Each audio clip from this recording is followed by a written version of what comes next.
안녕하세요. 오늘은 영국의 철학자인 필립 고프의 갈릴레오스 에러 이 책을 한번 살펴보도록 하겠습니다. 이 책은 현대의 범심론 철학을 다루고 있는데요. 이 범심론적 관점에서 통합정보 이론이라던가 다양한 이야기를 다루고 있습니다. 먼저 이 책에 대한 소개에는 의식에 대한 확실성을 언급하면서 시작할 필요가 있겠습니다. 그 다음에 갈릴레오의 과학혁명을 살펴볼 것이고요. 그 과학혁명에서 의식이 어떻게 추방되는지 그 역사를 살펴보도록 하겠습니다. 먼저 의식은 우리가 확실하게 알고 있는 유일한 실제이다. 그러니까 직접적으로 접근하고 경험할 수 있는 것은 의식뿐이다 라는 이야기입니다. 모든 실제의 지식은 의식을 통해서 중개됩니다. 과학은 우리에게 온갖 기괴한 이야기들을 들려줄 수 있지만 우리가 고통을 느낄 수 없다거나 빨간색을 보지 못한다고는 말하지 못합니다. 위대한 과학자들이 새로운 과학을 전개시킬 때 그 모습은 흡사 철학자들과 비슷합니다. 저자의 설명을 한번 살펴보겠습니다. 연구실의 실험, 데이터 기록만이 과학은 아니다. 오히려 중요한 과학적 발전은 자연을 근본적으로 재구성하는 것, 아무도 생각하지 못했던 가능성을 꿈꾸는 것을 포함한다. 뉴턴이 사과가 땅에 떨어지는 것을 처음 깨달은 사람은 아니다. 하지만 그는 사과가 땅에 떨어지게 하는 힘과 달이 지구 주위를 돌게 하는 힘이 같은 종류라는 것을 처음 깨달은 사람이다. 그러니까 상상력으로 기존의 과학 패러다임을 뚫고 바깥으로 나가는 것이죠. 그리고 이 자연을 설명하는 새로운 패러다임을 제시하는 것입니다. 여기에는 완벽한 데이터가 따라붙지는 않습니다. 약간의 데이터를 발판 삼아서 상상력으로 추론으로 뻗어나가는 것이죠. 그래서 세계를 재구성한 이후에 다시 관찰과 실험으로 뒷받침을 하는 것입니다. 근대 과학의 아버지는 갈릴레오라고 많이 이야기를 합니다. 갈릴레오는 과학의 패러다임을 바꾼 사람입니다. 그의 작업은 본질적으로 실험과 관찰이 아니라 철학적 논증을 통해서 이루어졌습니다. 예를 들어 아리스토텔레스 물리학에서는 무거운 물체가 더 빨리 가속되어 가벼운 물체보다 더 빨리 하락한다고 생각을 했습니다. 그러나 갈릴레오는 두 물체는 동시에 떨어진다고 제안을 했습니다. 갈릴레오는 철학의 방법론인 사고실험을 통해서 아리스토텔레스 물리학의 모순이 존재함을 보여줬습니다. 한번 살펴보겠습니다. 자, 높은 곳에서 코끼리와 볼링공을 떨어뜨립니다. 그리고 떨어뜨리기 전에 코끼리와 볼링공을 쇠사슬로 묶습니다. 여기에는 모순적인 두 가지 답이 가능합니다. 첫째, 볼링공은 코끼리보다 훨씬 가벼워서 늦게 떨어집니다. 늦게 떨어지는 볼링공은 코끼리에게 일종의 낙하산으로 작용하여 코끼리가 떨어지는 속도를 줄여주게 됩니다. 두 번째로, 코끼리, 볼링공, 쇠사슬의 합계는 코끼리보다 무겁습니다. 따라서 이 전체는 코끼리 하나보다 더 빨리 낙하하게 됩니다. 이 둘은 모순이므로 둘 다 참일 수가 없습니다. 모순을 제거하는 방법은 모든 물체가 동일한 속도로 낙하한다고 가정하는 것입니다. 역시 실험과 관찰 이외에도 논리적 추론과 상상력으로 과학의 지경을 넓혀갈 수 있음을 이를 통해서 알 수가 있습니다. 위대한 과학혁명에는 새로운 철학적 사고가 따레를 틀고 있는 것입니다. 기존 패러다임을 논리적으로 부시고 새로운 과학적 영역을 개념적, 이론적으로 개척을 하는 것이죠. 그런데 훨씬 중요한 내용인데요. 갈릴레오는 과학에 대한 개념과 방법론을 송두리째 바꿔놓는 선언을 하게 됩니다. 그것은 바로 세상은 수학으로 쓰여져 있다라는 것입니다. 갈릴레오는 수학적 양으로 전환하기 어려운 질, 퀄리티를 과학의 세계에서 추방시키게 됩니다. 질은 오로지 관찰자의 의식에 존재하는 특성이며 물리과학이 다루는 대상은 물질 세계에만 국한된다고 주장을 합니다. 근대 과학의 아버지인 갈릴레오는 과학의 범위를 축소하여 엄청난 성공을 거두었습니다. 즉 물리과학은 감각적 특성을 무시했을 때 엄청난 성공을 거두었습니다. 그러나 이제 주의를 돌려 감각적 특성, 의식을 다루어야 할 때 이 기존의 방식이 동일한 성공을 거둘 것이라고 기대할 만한 이유는 존재하지 않습니다. 그리고 기존의 과학 연구 방식으로는 본질적으로 질적 현상인 의식을 다룰 수가 없습니다. 그리고 의식을 과학적으로 이해하는 것은 이제 영원히 불가능한 작업이 됩니다. 의식은 그저 신비로운 것, 다룰 수 없는 것이 되어버린 것이죠. 그리하여 갈릴레오는 의식의 문제를 창조한 사람이 되었습니다. 3인칭 양적 데이터에 관한 과학은 1인칭 질적 주관적 의식을 개념적으로 전혀 다룰 수가 없게 됩니다. 이것이 바로 저자가 생각하는 갈릴레오의 오류입니다. 갈릴레오의 오류를 해결하는 접근법은 크게 세 가지가 있습니다. 첫 번째는 자연주의적 이원론으로 이를 지지하는 이들은 수학적 특성을 갖고 있는 물리적 대상과 의식을 갖고 있는 비물질적 마음을 따로 구분하는 갈릴레오의 구분을 그대로 받아들입니다. 다만 갈릴레오가 비물질적 마음을 아예 과학의 영역에서 추방시켜 버렸다면 자연주의적 이원론자들은 마음을 자연의 질서에 일부러 보고 과학의 틀 내부로 포섭하고자 하는 차이점이 있습니다. 반면에 유물론은 이원론적 구분을 받아들이지 않는 전적으로 이론론입니다. 급진적인 유물론자들은 아예 의식을 환상에 불과한 것으로 봅니다. 그리고 그보다 온건한 유물론자들은 인간의 주관적 의식을 뇌의 화학적 과정으로 설명할 수 있기를 기대하고 있습니다. 하여간 이 유물론적 입장에서는 의식만을 위한 자리는 따로 없고 그 자리는 오로지 물질로 채울 수가 있습니다. 그래서 이론론입니다. 그 다음에 세 번째 범심론은 의식을 물리적 세계의 근본적이면서 편재한 특성으로 봅니다. 이 관점에서는 의식과 물리적 세계가 구분되지 않고 하나로 설명이 됩니다. 그래서 이 의식을 아예 무시하지도 않으면서도 비물리적인 의식을 물리적으로 설명한다는 구도 또한 사라지게 된다는 편의성이 있습니다. 먼저 자연주의적 이원론에서는 아까 말씀드린 대로 비물질적 마음과 물리적 대상들을 구분합니다. 하지만 전통적인 이원론자들처럼 마음을 영혼이나 종교적인 영역으로 토스하지는 않습니다. 마음은 자연의 질서를 따른다고 보는 것이죠. 다만 물리적 법칙을 따르지 않는 것일 뿐입니다. 그리고 이 자연주의적 이원론자들은 미묘한 개념을 제시합니다. 그것은 바로 심리물리적 법칙입니다. 이것은 중력 법칙처럼 근본적인 것으로서 비물리적 마음과 물리적 세계의 상호작용을 관장합니다. 예컨대 이원론자들은 통합정보 이론에 통합정보가 있는 곳에는 의식이 존재한다와 같은 것들이 심리물리적 법칙이 될 수 있다고 봅니다. 통합정보 이론은 자연주의적 관점, 즉 물리적 시스템의 통합성 측면에서 의식을 설명할 수 있습니다. 어쨌든 이 자연주의적 이원론은 마음과 물질을 이 두 가지 실체로 구분을 합니다. 그리고 이 둘 간의 상호작용을 관장하는 심리물리적 법칙이 있다, 이런 식으로 설명을 하고 있습니다. 이원론에 대한 비판은 이런 식으로 이루어집니다. 만약에 신이 존재한다고 가정을 하겠습니다. 그러면 신이 이 세상에 개입한 증거들이 있을 것이잖아요. 만약에 신이 세상에 개입한 증거들을 찾을 수 없다면 우리는 선택지를 좁힐 수 있습니다. 신은 존재하지 않거나 혹은 세상에 개입하지 않는다고 말이죠. 이것은 애너멀러스 이벤트를 찾고 있는 것입니다. 즉 비정상적인 현상이죠. 마찬가지로 물리적인 것들과 구분되는 정신적인 영역이 있을 때 그 정신적인 것들이 물리적인 것과는 상관없이 단독적으로 일으키는 많은 이례적인 사건들이 존재하게 될 것입니다.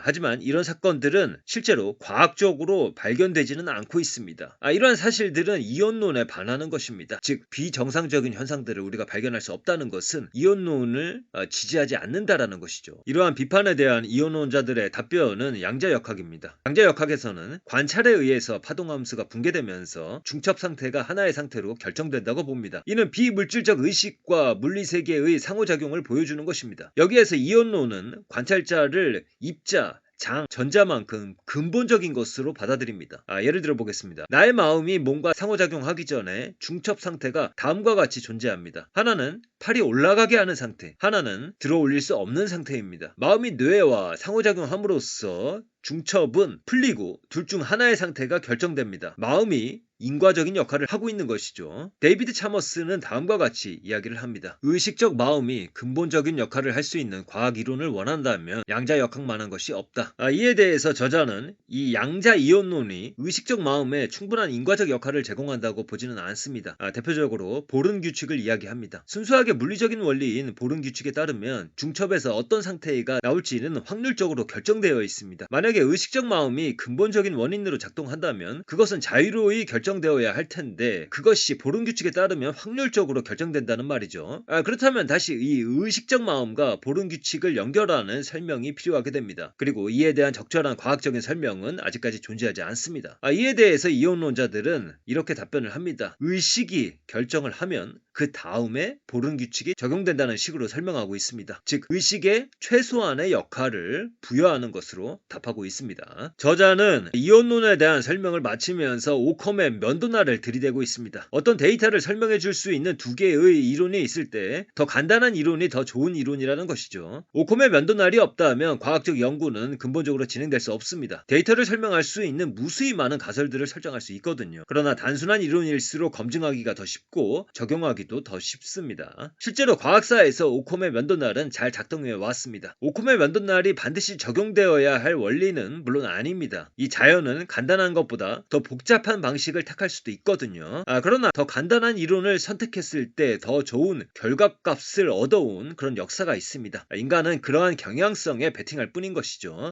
그런데 왜 이런 이야기를 하고 있느냐? 결국에 이 이원론은 복잡한 이론이라는 것입니다. 다음에 설명할 유물론으로 설명이 가능하다면 유물론은 이론론이기 때문에 더 간단하고 이원론보다 더 좋은 이론이라고 설명을 하고 있는 것입니다. 그 다음에 유물론입니다. 유물론은 본질적으로 모순을 갖고 있습니다. 먼저 의식의 두 가지 주요한 특징은 질과 주관성입니다. 과학은 기본적으로 양에 관한 것이고 주관성이 아니라 공유될 수 있는 객관성을 중요시합니다. 그런데 질적인 주관적인 의식이 존재하지 않는다면 모를까 존재한단 말이죠. 그런데 어떻게 과학으로 의식을 설명할 수 있겠습니까? 유물론을 공격하는 논변들은 전부 다 이런 식의 구조를 취하고 있습니다. 대표적인 것이 지식논변과 좀비논변입니다. 지식논변만 예를 들어서 설명을 하자면 이 흑백만이 가득한 방에서 평생을 지낸 멜이라는 사람이 있습니다. 그녀는 그 방에서 색깔에 대한 경험을 이론적으로 완벽하게 공부를 하였습니다. 그러나 그녀가 색깔에 관한 신경생리학에 관해 모든 것을 알 수 있게 되었다고 치더라도 실제 빨간색을 경험한다는 것이 무엇인지는 그녀는 모르고 있다는 것이죠. 그래서 이 과학의 언어로는 주관적인 질적 체험을 표현할 길이 없습니다. 대부분의 유물론자들은 이러한 지식논변이 어느 정도 힘을 갖고 있다는 것을 인정한다고 합니다. 하여간 이 부분과 관련해서 저자의 다음과 같은 말은 한번 소개하고 가는 것이 좋겠습니다. 물리과학이 의식을 무시했을 때 성공적으로 해냈다고 해서 이 양적 방법을 의식에 적용했을 때도 잘 통하리라고 볼 이유는 전혀 없다. 그래서 이 객관적인 정량적 방식의 과학은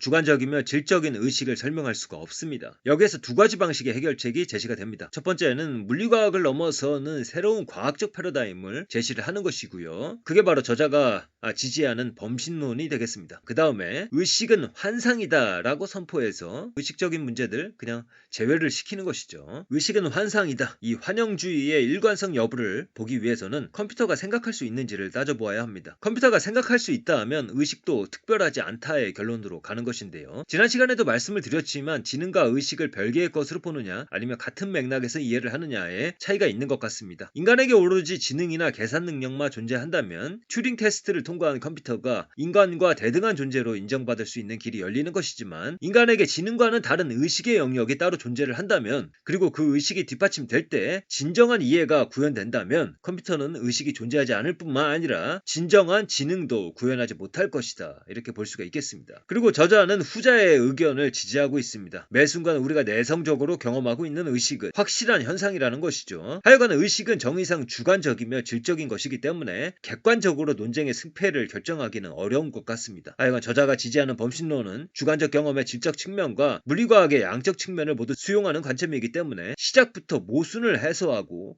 유물론을 대체할 수 있는 그런 이론이라고 볼 수가 있겠습니다. 제가 보기에는 이 상식적인 견해에서 좀 터무니없다라는 점만 빼고 철학적인 논증 측면에서 보자면 범신론은 여러 장점을 갖고 있는 것 같습니다. 그러면 이제부터 본격적으로 범신론을 살펴보도록 하겠습니다. 서두에서 말씀을 드린 대로 범신론은 의식이 물리적 세계의 근본적이면서 편재한 특성으로 봅니다. 그러나 이러한 범신론에 대한 오해 중 하나는 이들이 모든 무생물이 의식을 갖는다고 주장한다고 오해를 하는 것입니다. 현대의 범신론자들은 모든 것에 의식이 있다고 믿는 것이 아닙니다. 다만 물리적 세계의 근본적 성분이 의식적이라는 것이죠. 그 성분들의 무작위 결합이 항상 의식적이라고 보지는 않습니다. 우리가 지난 시간에 통합정보 이론을 살펴봤는데 이 이론에 따르면 의식은 최대 환원 불가능한 원인 결과의 구조라고 이야기를 했습니다. 마찬가지로 범신론도 모든 층위에서 의식이 존재한다고 믿는 것은 아니라는 것입니다. 또 다른 오해는 우리가 입자에도 의식이 있다고 했을 때 그 의식은 인간이 갖고 있는 그러한 고등한 종류의 의식이 아니라는 것입니다. 그것은 극도로 단순한 형태의 의식이라고 이야기를 하고 있습니다. 철학적으로 범신론은 많은 장점을 갖고 있습니다. 우선 이원론과 비교를 하면 범신론은 물리세계 바깥에 의식을 설정하지 않으므로 비물리적 마음과 물리세계의 상호작용이 어떻게 가능할지를 고민하지 않아도 됩니다. 유물론과 비교하면 범신론 또한 의식의 자리를 뇌 안에 마련합니다. 하지만 범신론은 의식을 비의식적인 물리적 두뇌의 처리 과정으로 설명하지 않습니다. 근본적으로 물질 자체에 의식이 담겨 있다고 보고 있습니다. 근본적인 측면이라는 것이 중요한데요. 그냥 물질에는 의식이 담겨 있다는 것입니다. 더 이상 환원할 수가 없습니다. 그래서 근본적이다, 펀더멘탈하다고 설명을 하는 것이고요. 이 근본적인 의식이 쌓이고 통합돼서 복잡한 의식 단계가 구성된다는 식으로 설명을 하는 것입니다. 하여간 이 범신론 입장에서는 유물론처럼 비의식적 뇌의 처리 과정으로 의식적 마음을 설명할 필요가 없어집니다. 사실 이 범신론 입장에서 봤을 때 현대과학은 한계가 있습니다. 현대과학은 물질의 본질을 다루지 않습니다. 질량이 무엇인지 힘이 무엇인지 설명하지 않습니다. 그냥 전제하고 시작하는 것입니다. 물론 현실 세계에는 질량이 무엇인지 몰라도 그것에 대한 인식은 가능하고, 또 물리방정식을 통해서 무슨 일이 일어날지 예측을 할 수는 있습니다. 현대과학이 이룬 거대한 성취들은 이를 통해서 이루어진 것입니다. 그러나 여기에는 여전히 뭔가가 빠져 있습니다. 그것은 내재적 본질입니다. 방정식에 불을 불어넣는 것은 이 본질입니다. 다른 것은 모르겠으나 의식의 문제를 다루기 위해서는 반드시 이 본질을 다루어야 합니다. 결국 우리에게 필요한 것은 또 한 번의 과학혁명입니다. 이를 저자는 다음과 같이 표현하고 있습니다. 물리학은 물질이 무엇인지 말해주는 것이 아니라 물질이 무엇을 하는지 알려줄 뿐이다. 예를 들어 질량은 다른 물체를 끌어들이는 성향, 즉 중력으로 설명하고 있고요. 음전하는 다른 음전화 물질을 밀어내고, 양전화 물질은 끌어들이는 성향으로 설명이 되고 있습니다. 그러나 이 범신론이 주목하는 것은 what matter is입니다. 물질에는 내재적인 본질이 존재한다. 그리고 범신론에서는 그 본질을 의식으로 설명을 하고 있습니다. 다른 모든 것들은 인간이 직접적으로 경험할 수 없으므로 그 본질을 알 수가 없습니다. 본질은 항상 배경으로 빠져 있습니다. 그러나 최소한 이 우주의 한 가지만큼은 우리가 직접적으로 그 본질을 체험하고 있습니다. 바로 의식입니다. 물질의 본질인 의식을 우리는 매 순간 직접적으로 체험하고 있습니다. 그래서 저자는 이렇게 설명을 하고 있습니다. 뇌 안에 있는 물질의 내재적 본질이 의식을 포함한다는 것, 그것을 나는 안다. I know that. 이게 중요합니다. 우리가 직접적으로 안다는 것이죠. 과학은 외재적으로 질량이 어떻니, 음전화가 어떻니 설명을 하지만 그것들의 내재적 본질은 의식입니다. 그런데 여기서 논리적인 비약이 있는 것 같습니다. 우리가 우리 자신의 의식을 직접적으로 체험한다는 것은 가까스로 인정할 수도 있겠지만, 그러한 본질을 어떻게 다른 대상들에게까지 확장시킬 수가 있겠습니까? 이것 또한 실용적으로 선택하는 것 같습니다. 의식은 우리가 직접 경험하는 것이기 때문에 확실히 존재하는 것이고, 이것이 물질의 본질로 봐야지 설명이 더 간단해진다는 말입니다. 이것이 물질의 본질이 아니라면 물질로 의식을 어떻게 설명해야 하는지 난감해지는 것이죠. 그리고 이것은 뇌 내부의 물질의 본성이 의식이라고 주장하는 것이고, 이것을 확장하면 의식을 뇌 외부 세계에 존재하는 물질의 본질과 연속적인 것으로 봐야 더 설명이 용이해집니다. 더 단순한 이론이라는 것이죠. 오콤의 면도날에서 언급했지만 증거를 설명할 수 있는 이론들이 있다면 더 단순한 이론이 우위에 선다는 것입니다. 저자는 범신론을 설명하면서 두 명의 저명한 학자들을 소개를 하고 있습니다. 먼저 영국의 천문학자 아서 스탠리 에딩턴입니다. 그의 견해는 입자의 물리적 특성 자체가 의식의 형태라는 것입니다. 물리학은 질량을 외재적으로, 그것이 무엇을 하느냐의 관점에서 정의를 하지만 내재적으로는 그것은 의식의 형태일 뿐이라는 것입니다. 에딩턴의 이러한 견해는 물질과 마음을 통합하는 우아한 방식으로 이해가 되고 있습니다. 이온론처럼 마음과 물질이 어떻게 상호작용할지 고민하지 않아도 되고요. 유물론처럼 비록 통합된 의견이지만 의식을 위한 자리를 아예 없애버리는 방식도 아닙니다. 그런 의미에서 우아한 방식이라고 설명을 하고 있습니다. 노벨 문학상을 받은 철학자인 버트런트 러셀 또한 범신론을 주장하고 있습니다. 러셀은 세계의 내재적 본질은 정신적인 것도 물리적인 것도 아닌 제3의 요소로 구성되어 있다고 주장을 하였습니다. 이를 우리는 중립적 이론론이라고 부릅니다. 러셀 버전의 범신론과 전자에 말씀드린 에딩턴의 범신론 중에 저자는 이 에딩턴의 범신론을 좀 더 선호하고 있습니다. 러셀식으로 제3의 요소를 도입하는 것이 단순성의 관점에서는 불리하다고 보는 것 같습니다. 아까 현대의 이론론자들이 통합정보 이론을 자신들의 주장을 뒷받침하는 과학적 근거로 제시하는 모습을 보았는데요. 사실 이 통합정보 이론은 그 주창자인 줄리오 토노니도 인정하듯이 범신론적 함의를 많이 지니고 있습니다. 통합정보 이론에서는 통합된 정보가 존재하는 것이라면 어디든 의식도 존재할 수 있다고 봅니다. 다만 전제가 붙습니다. 통합된 정보가 있는 모든 것에 의식이 존재하는 것이 아니라 최대로 통합된 정보 레벨에서만 의식이 존재합니다. 예컨대 뇌 안의 분자 각각에는 의식이 존재하지 않습니다. 단일 분자의 통합된 정보보다 뇌 전체의 통합된 정보의 수준이 훨씬 더 높기 때문입니다. 반면에 물 웅덩이 속의 분자라면 의식이 있을 수 있습니다. 물 웅덩이 전체의 통합된 정보는 존재하지 않으므로 오히려 물 분자의 통합된 정보량이 더 크기 때문에 분자 하나하나에 의식이 존재한다고 보는 것이죠. 이온론과 유물론이 제각각 문제를 갖고 있듯이 범심론 또한 고유한 문제를 갖고 있습니다. 그것은 바로 컨비네이션, 조합 문제인데요. 유물론자들이 의식의 주관적 질의 측면을 객관적 양으로 설명해야 하는 문제를 갖고 있다면 범심론자들은 단순한 의식이 어떻게 조합이 되어서 인간의 의식 같은 복잡한 의식을 구성하는지 설명해야 하는 문제를 갖고 있습니다. 저자는 다윈 이론이 여전히 채워야 할 부분이 많은 이론이라고 설명하면서 범신론도 이 문제를 차차 해결하면 된다는 식의 대수롭지 않은 반응을 보이고 있습니다. 관련하여 저자는 분리뇌 연구에서 인사이트를 얻고 있는데요. 뇌의 양방구를 연결하고 있는 축삭들을 하나하나 비활성화시키다 보면 뇌의 의식이 양방구로 쪼개지는 순간이 오게 됩니다. 이를 역으로 생각해보면 방구 두 개를 하나하나 연결하다 보면 한쪽 방구의 의식을 뛰어넘는 양쪽 방구의 의식이 통합되는 순간이 올 수가 있습니다. 조합 문제도 이런 식으로 해결할 수 있지 않겠느냐라는 이야기입니다. 사람이 죽어서 시체가 되면 의식은 분할되고 입자 수준으로 쪼개집니다. 생명과 생명이 아닌 것을 가르는 것, 즉 생명이 정보를 통합하기 위해서 무엇을 해내는지를 알아내는 것이 앞으로의 과제가 되겠습니다. 그런데 이 범신론 진영에서는 아예 조합 문제를 피해가는 주장도 존재합니다. 그것은 바로 창발적 범신론인데요. 저자는 우선 양자역학의 얽힘 현상을 설명하고 있습니다. 입자가 아무리 멀리 떨어져 있어도 서로 상관관계를 가질 수 있다는 것인데 이러한 내용은 부분을 쌓아서 조합을 만드는 환원주의의 방식으로는 설명할 수가 없습니다. 입자들이 얽혀있는 전체 시스템을 관장하는 방정식이 존재할 것입니다. 오로지 전체로서 설명할 수 있다는 접근법입니다. 의식도 마찬가지입니다. 의식에 대한 범신론의 견해에 조합 문제를 들이대는 것은 환원주의적으로 사태를 이해하고 있기 때문입니다. 부분을 이해하고 그 부분들 간의 관계를 이해하면 이 세계 전체를 이해할 수 있다는 식의 접근법이죠. 의식은 부분을 뛰어넘는 전체로서 창발적으로 도출된다고 이 창발적 범신론자들은 주장하고 있습니다. 예컨대 생명이 통합된 인지적 목표를 수행함으로써 정보를 통합하고 그 과정에서 창발적으로 최대의 환원 불가능한 인과구조의 의식이 등장하게 된다는 식으로 이해를 하고 있습니다. 그래서 이 창발적 범신론에는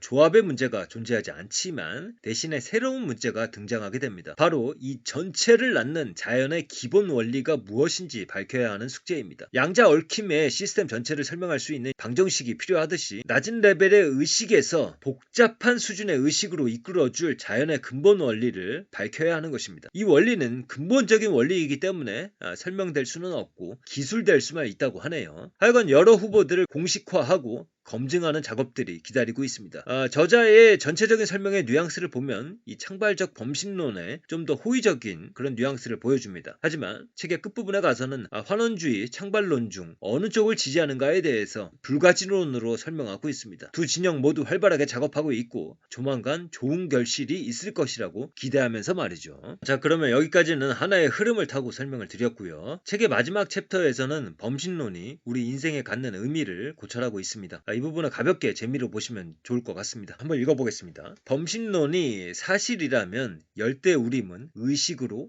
가득 차 있을 것이다. 범신론적 세계관에서 자란 아이들은 고양이를 쓰다듬듯이 자연스럽게 의식이 있는 나무를 껴안을 것이다. 이 아이들은 자연과 더 가까운 관계를 유지하고 자연에 더 많은 가치를 부여하게 될 것이다. 종류가 다른 나무들, 이 나무의 종간에도 상호 지원 네트워크가 존재합니다. 여름에 자작나무는 그늘진 전나무에 탄소를 전달합니다. 그리고 반대로 겨울에는 잎이 없는 자작나무에게 전나무가 탄소를 지원합니다. 또한 어머니 나무는 동족에게 더 많은 탄소를 지원할 뿐만 아니라 어린 나무의 생존율을 4배까지 높일 수 있는 방어 신호를 보내줍니다. 이 구절들을 읽으면서 이런 생각이 들었습니다. 개인적으로 눈에 보이는 것, 상식적인 것을 믿는 사람이라고 저는 생각을 하거든요. 그런데 이 책을 읽다 보면 내가 모르는 세계가 있을 수도 있겠다. 그런 생각이 듭니다. 그러면서 약간의 희망도 생기는 것 같고요. 범신론은 말이 안 되는 것 같을 뿐이지 일단 사실로 받아들이면 철학적으로 여러 장점들이 많은 것은 사실인 것 같습니다. 자유의지의 문제 또한 그러합니다. 유물론이 맞다면 인간이 하는 모든 일은 그저 기계적 원인들에 의해서 결정되는 것입니다. 그러나 범신론은 다른 모델을 제시하고 있습니다. 과거는 현재의 물리적 실체에게 특정한 방식으로 행동하도록 강제하지만 그 압력을 받아들일지 말지는 현재의 물리적 존재에게 달려있다는 것입니다. 물론 압력을 부정하지는 않습니다. 어떤 사람은 유전적으로 단 것을 더 먹고 싶어 할 수도 있습니다. 그러나 그 압력이 존재하지만 최종적으로 압력에 굴복할지 말지를 결정하는 것은 우리 자신에게 달려있습니다. 우리에게는 의식이 있고 의식에는 자유를 결정할 수 있는 힘이 있습니다. 그리고 인간이 자유롭다면 그것의 구성 성분인 물질 또한 자유로울 것입니다. 그래서 오늘은 갈릴레오스 에러 이 책을 살펴봤는데요. 이 책은 아직 한국에 번역되지는 않았는데 원서로 한번 읽어볼 만한 것 같습니다. 이해하기가 그리 어렵지 않은 쉬운 문체로 쓰여져 있어서 읽기가 편했고요. 또 책 자체도 굉장히 얇습니다. 그러면서도 현대 범신론의 입장을 흥미롭게 소개하고 있어서 굉장히 도움이 됐습니다. 무엇보다 철학적인 관점에서 범신론이 갖는 여러 장점들에 대해서 생각해 볼 수 있어서 좋았습니다. 좀 관심이 생기신 분들은 한번 읽어보셔도 좋을 것 같습니다. 감사합니다.